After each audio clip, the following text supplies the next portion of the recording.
Welcome back. Well, Make America Work Again. It was the theme for day 2 at the RNC, focusing on boosting jobs and the economy.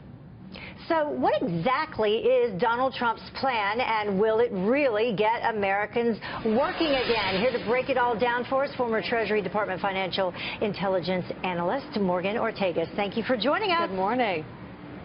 Good morning. Hello from Cleveland. So, Morgan, can you break down some of the elements of Donald Trump's economic plan for us, and will it work?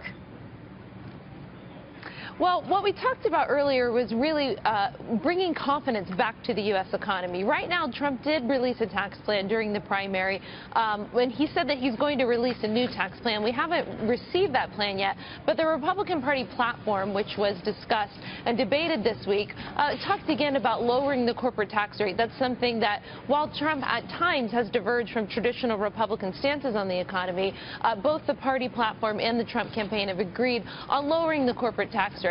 But really, we could get into the the specifics of cutting this rate, cutting the overall rate, cutting rates to zero. But really, what fundamentally matters is that CEOs and business owners and workers around the country feel confidence in the economy again. That's what they don't feel. As we discussed earlier, when the Fed governor, Janet Yellen, gave her most recent testimony, she gave the word, spoke of the word uncertainty over 20 times. And I think that is the overall feeling in our economics, in our business, and our politics, and in the state of our country right now. There's a sense of uncertainty, and that's what has to be changed by our next president. Well, and that's why this election cycle, like so many before it, will likely come down to the economy and who has the best message speaking to the American people. There are a lot of folks still wanting to hear those specifics, though, from Donald Trump. How much is he going to make his speech on Thursday night, tomorrow night, about his tax plan?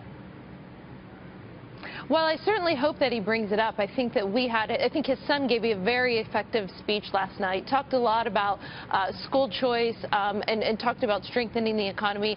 Paul Ryan hit on a lot of the same themes, talking about Social Security. I mean, listen, I'm a millennial. I don't think that there's anybody in my generation that can count on what is the Ponzi scheme at this moment in time in Social Security. You can't rely on it.